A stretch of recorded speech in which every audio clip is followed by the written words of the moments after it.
உங்கள் சத்யாவின் full moon sale up to 70% தள்ளுபடி. AC விலை 2ஆம் தேதி முதல் 15% வரை உயர்கின்றது. இப்போது ஏசி வாங்கி பணத்தை சேமியுங்கள். மத்திய கிழக்குல போர் நிலவக்கூடிய இந்த சூழல்ல இன்னைக்கு மாலை மத்திய அமைச்சரவையினுடைய ஒரு அவசர கூட்டம் நடக்க இருக்கிறதா தகவலை பார்க்கிறோம். விவரங்களோடு செய்தியாளர் ரமேஷ்குமார் இணைந்திருக்கிறார். ரமேஷ்குமார், இந்த அவசர ஆலோசனை கூட்டம் எதற்காக, என்னென்ன இந்த கூட்டத்தில் விவாதிக்க இருக்காங்க, நிலவரம் என்ன? பாதுகாப்பு விவகாரங்களுக்கான மத்திய அமைச்சரவை கூட்டம் இன்று மாலை நடைபெற இருப்பதாக தகவல் வெளியாகி இருக்கிறது. அநேகமாக இன்று மாலை 7 மணிக்கு அந்த கூட்டம் நடைபெறக்கூடும் என்ற தகவல் வெளியாகி இருக்கிறது. இதில் உள்துறை அமைச்சர் அமித்ஷா, பாதுகாப்புத்துறை அமைச்சர் ராஜ்நாத் சிங், வெளியுறவு அமைச்சர் ஜெய்சங்கர் உள்ளிட்ட பாதுகாப்பு விவகாரங்கள் சார்ந்த அமைச்சர்கள் மட்டுமே இதில் பங்கேற்பார்கள். இந்த கூட்டத்தினுடைய முக்கியமான நோக்கம் மற்றும் அஜெண்டா மத்திய கிழக்கு பிராந்தியத்தில் நீடித்து வரக்கூடிய போர் குறித்துதான் இந்த கூட்டத்தில் விவாதிக்கப்பட்டு தற்போதைய சூழ்நிலை என்ன என்பது குறித்து ஆலோசிக்கப்பட இருக்கிறது.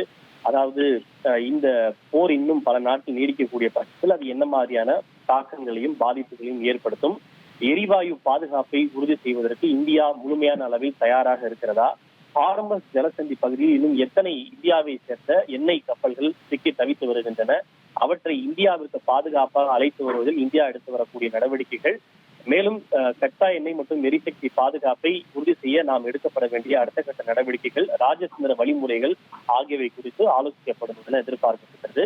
ஏற்கனவே ஒரு 4-5 கப்பல் ஹார்மஸ் ஜலசந்தியை கடந்து இந்தியாவை பத்திரமாக வந்து அடைந்திருந்தாலும் இன்னும் சுமார் 19 கப்பல் ஹார்மஸ் ஜலசந்தி பகுதியில் இந்தியாவை சேர்ந்த எண்ணெய் கப்பல்கள் அங்கு சிக்கி தவித்து வருகின்றன.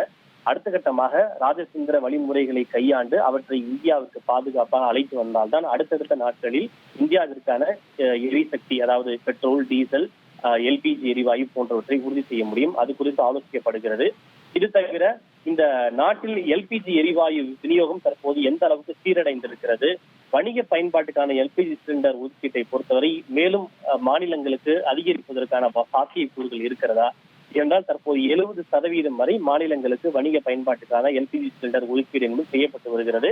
ஒருவேளை தற்போது நிலைமை சீரடைந்திருந்தால் அவற்றை மேலும் அதிகரிப்பதற்கான வாய்ப்புகள் இருக்கிறதா, பதுக்கல் மற்றும் கள்ளச்சந்தையில் விற்பனையாவதை தடுத்து என்ன மாதிரியான நடவடிக்கைகள் எடுக்கப்பட்டு வருகின்றன, அதில் ஏற்பட்டுள்ள முன்னேற்றம் ஆகியவை குறித்தெல்லாம் இந்த கூட்டத்திலே ஆலோசிக்கப்பட இருக்கிறது.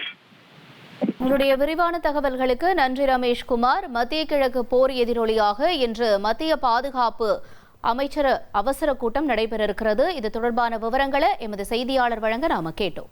உங்கள் சத்யாவின் full moon sale up to 70% தள்ளுபடி. ஏசி விலை 2ஆம் தேதி முதல் 15% வரை உயர்கின்றது. இப்போது ஏசி வாங்கி பணத்தை சேமியுங்கள்.